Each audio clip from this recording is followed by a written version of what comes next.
पुरी श्वेतगंगारे स्वर्गत उत्तम महांती अस्थि विसर्जन।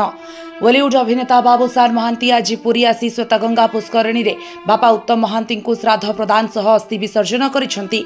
तांको सह पत्नी तृप्ति मध्य उपस्थित रहिथिले। गत फेब्रुआरी 27 तारिख में गुड़गांव मेदांत हस्पिटाल रे उत्तम महांती परलोक होइतिला।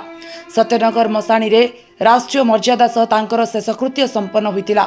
गत सोमवार भुवनेश्वर उत्तम महांती एकादश हारे एक स्मृति सभार आयोजन करा जायतिला, जेउथिरे बहु कलाकार और सिनेप्रेमी जोगदे शोक संतप्त परिवार वर्ग को सांत्वना देवा सह श्रद्धा सुमन अर्पण करथिले।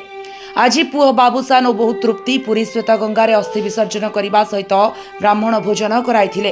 अस्थि आसी एठारे पहुंचला परे अस्थि के आवाहन, संस्थापन, समिरोधन, अवगुंठन, आसन, पादासन, धूप, दीप, नैवेद्य, स्नान, मार्जन, वस्त्र अलंकार आदि समर्पण करा जाई, भोग मध्य भोगराग दिया जाई, तांको अस्थि समापन करा जाए।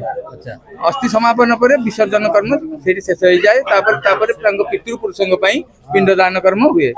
पितृपुरुषों मिसिया पिंडदान दि जाए। सात पुरुष पितृ को डका जाए और समस्त की पिंडदान दि जाए। पिंडदान सरवा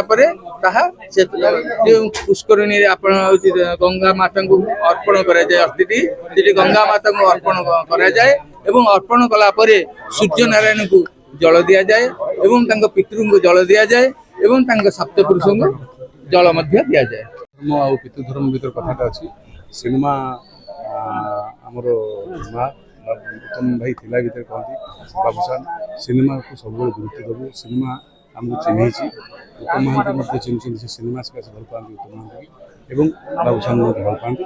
सिनेमा गुरुत्व से आमर माँ जेहेतु सिनेमा जो प्रযোजक संस्था पैसा खर्च कर कोटी देख कोटी खर्च कर सारी क्विक हेले से जो स्टोरी होपर हम ना तेणु से भी चेष्टा कले करने हो पारा ना। शेष मुहूर्त में विभिन्न अन्य पचार गला से कल ठीक अच्छे कम सरला आप गोटे श्राद्ध करेंगे त्रिवेणी संगम जी से लंडा हे और श्राद्ध करेंगे। बापा इच्छा को पूरण करिसेंती बाबूशान। प्रथमे राजकीय परे परिवार, कारण कला जगत रे जन्मग्रहण करिछे। प्रथमे कला को भल पाइबा और सम्मान देवा। सही अनुजाई बाबूशान स्वर्गत उत्तम महांती दशा और अस्थि विसर्जन करी मुंडन होई नथिले। परवर्ती समय रे निज पैतृक घर को जाई श्राद्ध और परे त्रिवेणी संगम जाई श्राद्ध देवा सह मुंडन हेबे बोली मत प्रकाश पाइछि।